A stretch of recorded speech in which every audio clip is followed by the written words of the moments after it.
Greetings, wayward souls. Welcome to the Dark Wisdom Podcast, where fear is instilled one story at a time. So, if you're feeling courageous, step inside and please, no blood on the floor.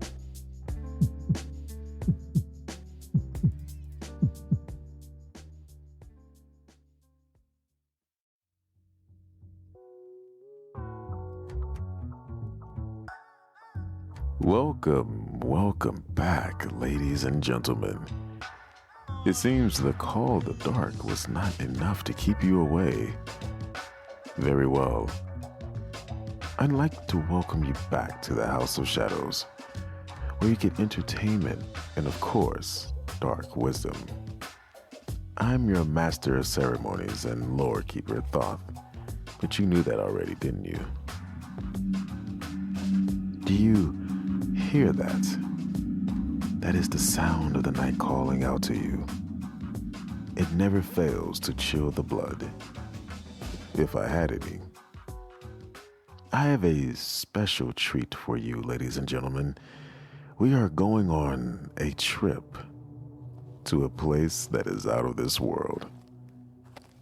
Don't think you can be scared. Let's test that theory, shall we? You know, they say that on Halloween, the portal between living and dead opens, giving way to the dark abyss where the dead roam aimlessly looking for a soul to steal. One such place, one such portal in this dark world is Haven DeWitt, a place of horror and lore. You can't turn back now. Where would the fun be in that? Besides, you've already stepped through. If you want to survive this trip, do not touch that dial or adjust your set, because coming to us live from the airways of the dead is Respawn Machine from the mysterious Channel 13. Let's hope it's your lucky number. Bet your life on it. Now, sit back in your chair, relax. Don't forget to tip your waitress in. Enjoy.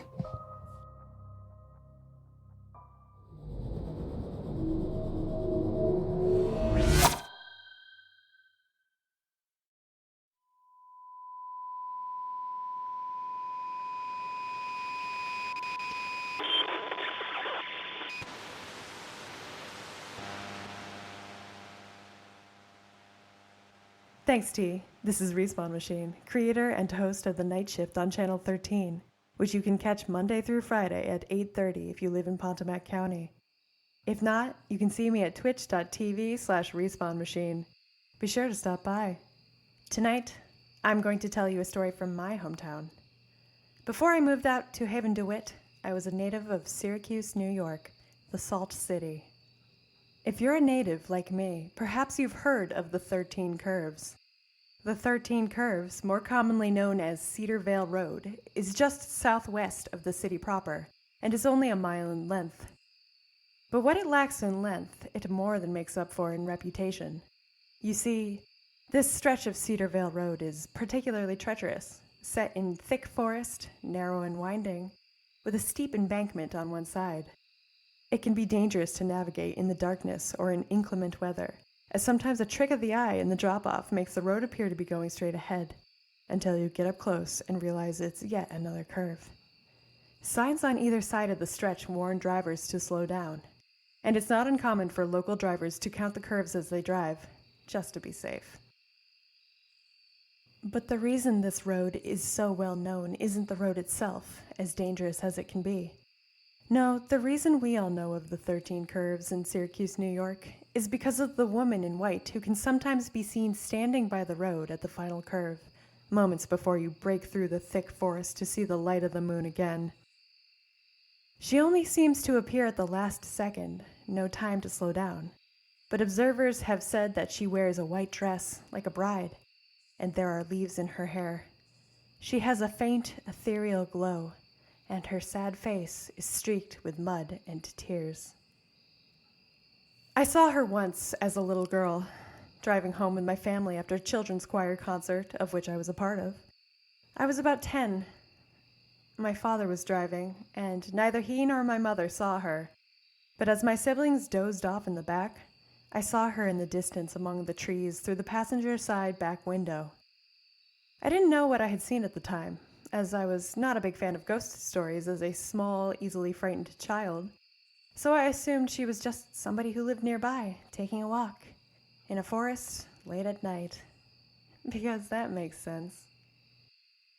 13 days later, in a completely freak accident, I fell and split my knee wide open on the edge of a plastic storage bin containing sheet music in music class. It wasn't until many years later, when I heard the story of the 13 curves and the woman in white, that I put it together. So let me tell you what I know.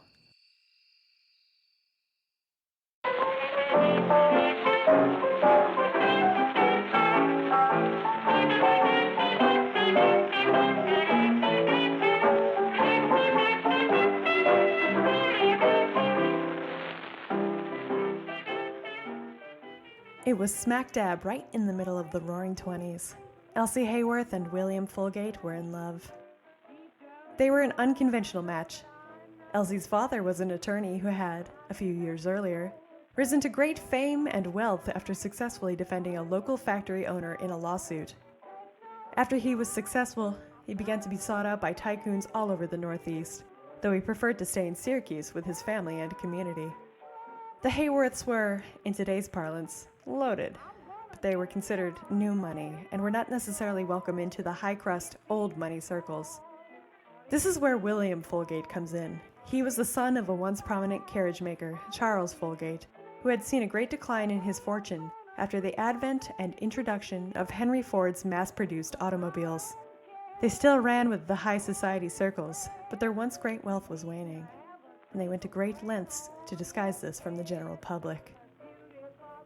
By all accounts, William was a handsome fellow, cutting a dashing figure, while Elsie, by comparison, was actually quite homely.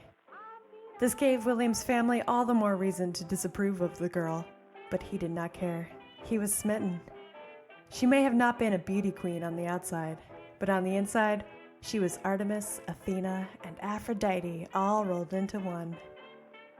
Unlike the haughty society girls his parents would have him marry, she was genuine and strong. Instead of spending her great fortune on herself, she spent her time and money on assisting the poorest of Syracusean society with food and other aid. She loved animals and could seem to turn the angriest, most vicious dog into a sweet, floppy puppy who just needed some love. When relatives chided her that it was not proper for a young woman of her status to concern herself with the downtrodden or with dirty animals, Elsie told them she did not care. While William saw all the beauty this woman held, his relatives did not. She was not part of high society, and they feared that she would produce, quote-unquote, ugly grandchildren, a horror beyond horrors. Despite this, Elsie and William were engaged to be wed, and the date of their marriage was set for July 23rd. On July 10th, Elsie was over at the Folgate house, writing out place-setting cards in calligraphy script with William's mother, aunt, and sister. A servant entered the room and informed Elsie that a call was waiting for her.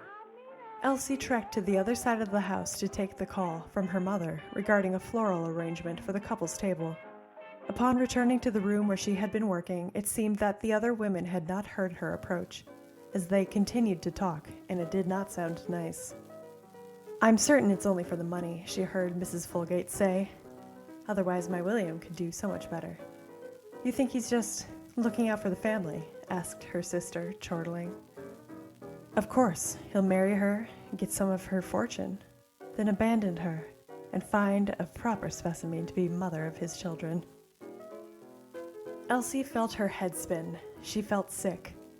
Was this William's real intention, and she had been blind to it all along? She did not return to the other women, and instead sought out her husband-to-be. Upon locating him, she fell sobbing into his arms and told him of what she had heard. At this, his face grew stormy, and he assured her, "I love you with all of me." I will never abandon you, for you are my one true love, and nothing my silly family can say will ever change that.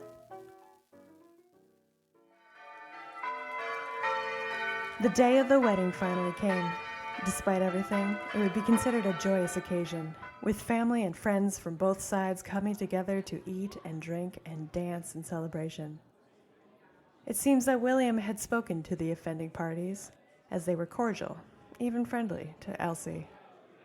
Finally, as the day drew to a close, a great storm whipped up, coming eastward from the Great Lakes.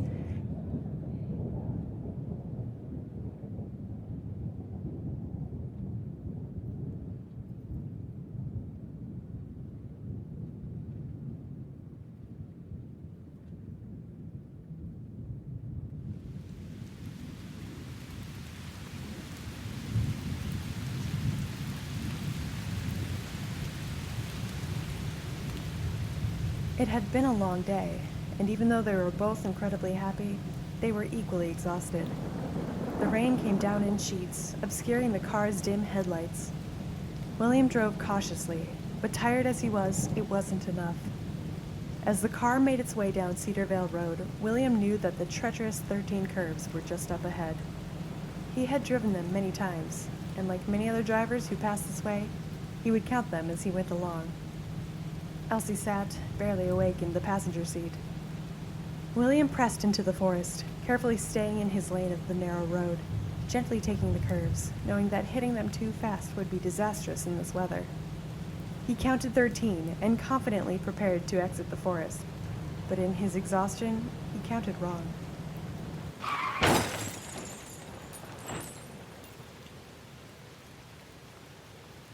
The car careened over the side of the road and hit a tree. Both William and Elsie were thrown clear, through the windshield and among the brush. William mercifully landed a few feet from the car, and though he was shaken, covered in glass, and bleeding a noticeable amount, he was relatively unscathed. But he couldn't see Elsie anywhere. The car's headlights only illuminated a few feet in front of it. Otherwise, it was all darkness and wet leaves, and the slope continued downwards. William scrambled to his feet in the mud and plant refuse and began to search through the underbrush, screaming her name. "Elsie," he screamed desperately. "Where are you?" He searched frantically for what felt like forever, but he was no closer to finding her. He checked the car and found that despite the severe damage to the hood, it could still run. "I'm going to find help," he bellowed into the darkness. "I promise I will return as soon as I can." He hopped back into the car, wide awake now, and drove to find a phone.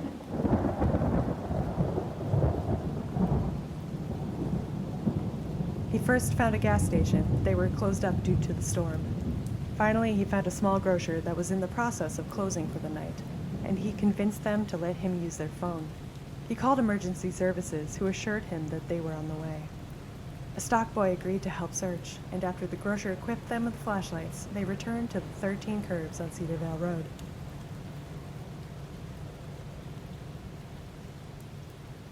They returned to the bend where the accident had taken place, the sirens of emergency services screaming in the distance. But they didn't have to look far, because there, on the side of the road, was Elsie. Compared to William, her injuries were far more grievous, even at a distance. William leapt from the car and ran to her side. But she was gone, having succumbed to her wounds in the short window of time he had gone to find help. Her beautiful white wedding dress was smeared with blood and soil, and her hair was full of leaves. And it was obvious to all who saw the scene that she had spent her final moments dragging herself up the embankment and towards the road, looking for the man who promised to never abandon her.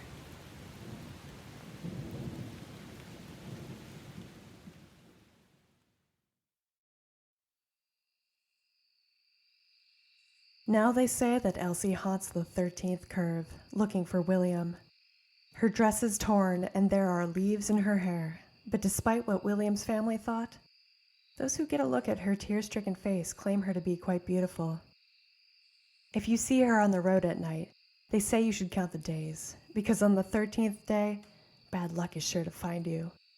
Just like it found me, a little girl growing up in Syracuse, New York.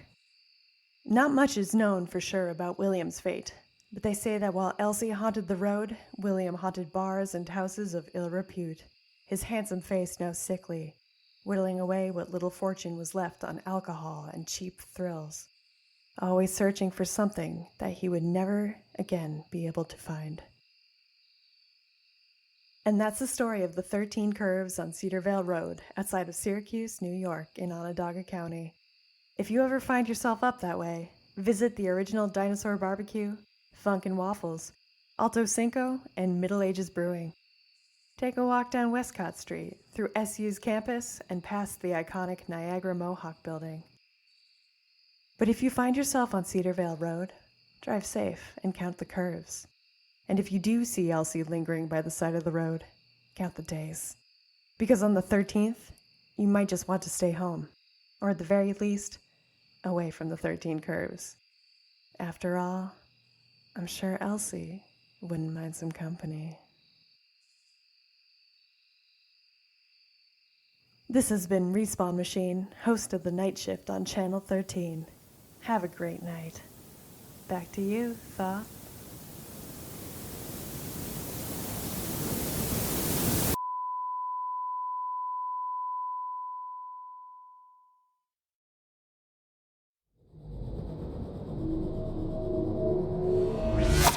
Ah, what a glorious story, Respawn. Truly glorious. Make sure you don't find yourself on the wrong side of the road, ladies and gentlemen. It may be your last. Well, it has been a bloody pleasure entertaining you with stories of horror and cautionary tales. A hearty thank you to Respawn Machine for her glorious contributions to tonight's broadcast. Don't forget to follow Respawn Machine on Twitter at Respawn Machine. It's all one word, so you won't miss it. Also, catch her streams, since that is what you mortals are into nowadays, at twitch.tv/respawnmachine. Make sure to follow her on her various platforms and continue your descent into horror. And maybe madness. One can hope, right? It seems the final bell has rung. Before I go, I'll leave you with these parting words, ladies and gentlemen. When the sun goes down and the moon shines bright, it's hard not to think about what's out there in the darkness. Stare at the dark too long and you will eventually see the darkness staring back at you. Now, I must go. The portal is strengthening and I am overdue for a vacation. I'm even leaving with some souvenirs. You don't need that soul, do you? It doesn't matter.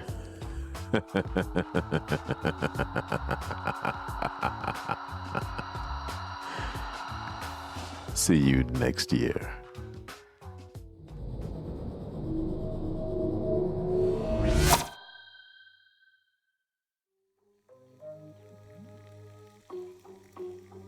Would you look at that? You survived the witching hour. If you feel inspired, come back with your soul intact anytime. In the meantime, you can catch Professor Liquid on Twitter at FormlessLiquid. You can find this podcast on Apple, Spotify, Buzzsprout, and many others for a frightening good time. Type in Liquid Wisdom Podcast and you may survive the night. I'll see you soon.